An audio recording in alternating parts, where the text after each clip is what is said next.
Good morning, children. How are you all? Children, I hope you all are fit and fine. So, children, today we are going to discuss about the gynosium. The main our topic is Megasporogenesis.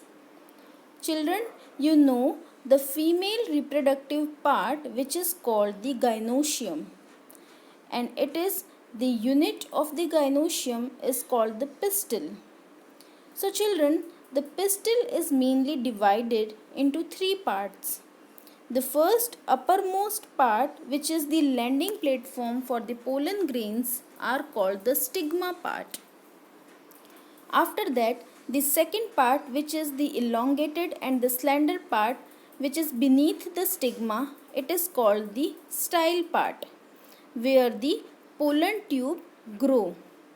And the third basal part, which is the swallow part, it is called the ovary part, where the ovules and the seeds develop.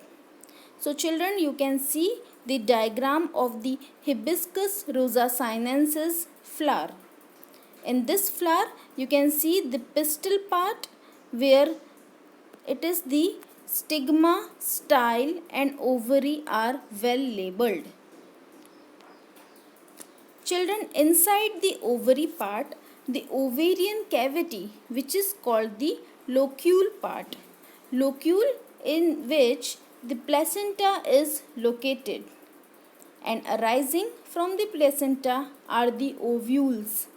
And according to the arrangement of the ovules, the ovary is free central, basal placentation, axile placentation. Okay, children, the number of the ovules in an ovary may be one or may be many. Like for example, cereals, wheat, like paddy, mango, there are only one ovule. In many ovules like the watermelon, like papaya, are many ovules are present. Children, in the ovule is the attached to the placenta by a stalk. This stalk is called the funicle, and the junction between the body of the ovule and the funicle is called the hilum part. So children, each ovule has one or two protective envelope, which is called the integuments. So children, except at the tip where a small opening is present, the small opening which is called the micropyle part, and the opposite the micropyle, the end is called the chalaza part. Children, you know that chalaza is the basal part. Okay, children? So children, this enclosed ovule is enclosed within the integuments, and which is a mass of cell, and whole mass of cell is has the reserve food materials, which is called the nucellus. Children, inside the nucellus is embryo sac, which is the main part. Embryo sac means it is the female gametophyte. Children, an ovule generally has a single embryo sac from the megaspore. So children, the formation, how the megaspore is formed.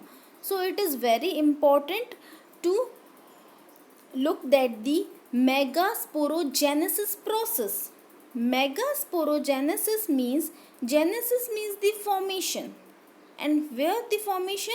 Megaspores formation from one megaspore mother cell.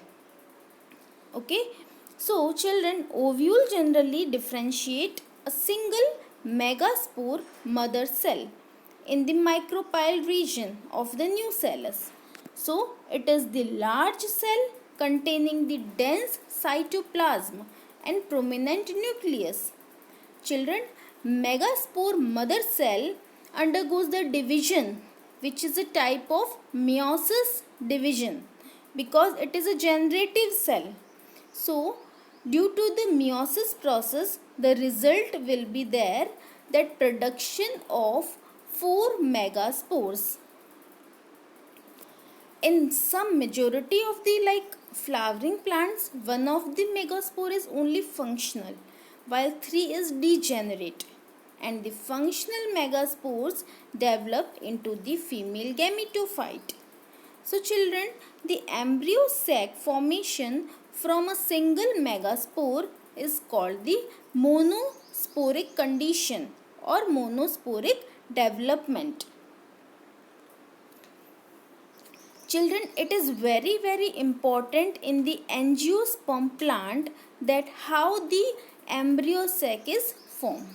The nucellus of the functional megaspore divide mitotically to form two nuclei, and then they move the opposite side so that the two nucleate embryo sac is formed.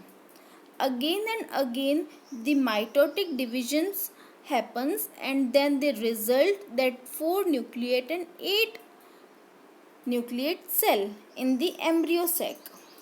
At last these divisions are free nuclear, means the nuclear division are not followed by the wall formation. Division के बाद wall का formation नहीं होता है. There are wall is not formed after the division. So what happened? After the 8 nucleated stage, the cell wall are laid down and leading the organization of the typical female gametophyte. Children, you can see the arrangement of the mature embryo sac. Embryo sac is also called the female gametophyte. Okay children, like pollen grains we are calling the male gametophyte. Like similarly, in the female gametophyte is the embryo sac. So children, 6 to 8 nuclei are surrounded by the cell wall and organized into the cells, and remaining 2 polar nuclei are situated below the egg apparatus. In between you can see the red color cells. So children, the large central cell is formed. At last the result is that the embryo sac is 8 nucleated and 7 celled. Okay, and the 3 cells are grouped at the micropellar region and form the egg apparatus. Okay children, after that it consists of 2 synergids and 1 egg cell. So children, synergids have special cellular thickenings at the micropellar tip, which are the filiform apparatus, and it helps to guide the pollen tubes into the synergid. The 3 cells at the chalazal end are called the antipodals, which are the uppermost. You can see the antipodals part, and the large central cell has 2 polar nuclei. So children, this is very important in the angiosperm plant that the embryo sac is 8 nucleated but 7 celled structure. Hope children this topic is clear to you. Any query you can ask. Children, today I am sharing you notes of Megasporogenesis and Microsporogenesis. You should write down these notes in your biology notebook. Thank you children.